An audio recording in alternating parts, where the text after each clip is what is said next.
ابو بکر شبلی رحمۃ اللہ علیہ صوفی بزرگ تھے، ایک نوجوان آ گیا، کہنے لگا حضور میں آپ کی بیٹی پہ عاشق ہو گیا ہوں، اور میں ڈائریکٹ اس کی طرف نہیں گیا، میں نے اس کو کوئی وسوسہ دے کے اپنے ساتھ اس کو ایڈجسٹ کرنے کی کوشش نہیں کی، میں اخلاقیات کے دائرے میں رہ کے رشتہ لینے آیا ہوں۔ فرمایا تجھے میری بیٹی کی کون سی چیز اچھی لگی؟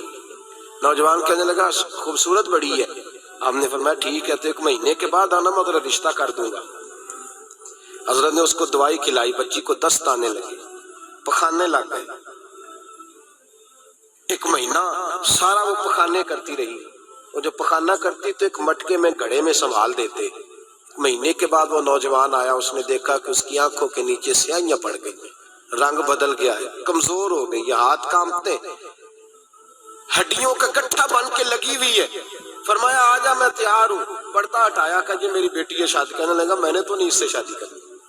کہا تو کہتا تھا عشق ہو گیا ہے، پیار ہو گیا ہے۔ تو اس نے کہا صاحب میں تو اس کی خوبصورتی سے پیار کرتا تھا۔ تو آپ نے فرمایا اگر شادی کے بعد میری بیٹی بیمار ہو جاتی، اگر نکاح کے بعد اس کے حالات بگڑ جاتے تو کیا کرتا؟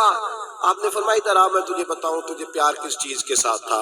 اس کا بازو پکڑا اور گند والے مٹکے پہ لے گئے، فرمایا تو اس گند سے پیار کرتا، یہ ہے تیری محبت۔ میرے نبی پاک صلی اللہ علیہ وسلم نے گھر ٹوٹنے سے بچانے کا نسخہ پہلے یہ بتایا، فرمایا خالی دولت دیکھ کے شادی نہ کرنا، دولت متکبر بنا دے گی، اور خالی حسن دیکھ کے شادی نہ کرنا، حسن آدمی کو سرکش بنا دیتا ہے۔ حضور کیا دیکھے؟ فرمایا دین دیکھ کے شادی کرنا، اللہ تمہارے لیے برکت پیدا فرما دے گا۔ دین دیکھ کے نکاح کرو، دین دیکھ کے نکاح کرو۔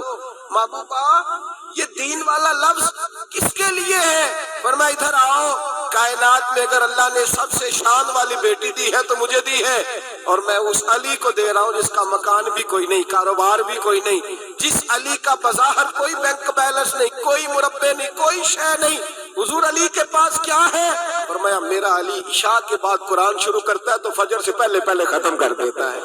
میرا علی صبح کی نماز کے وقت تلاوت شروع کرتا ہے تو ظہر سے پہلے قرآن مجید پڑھ دیتا ہے۔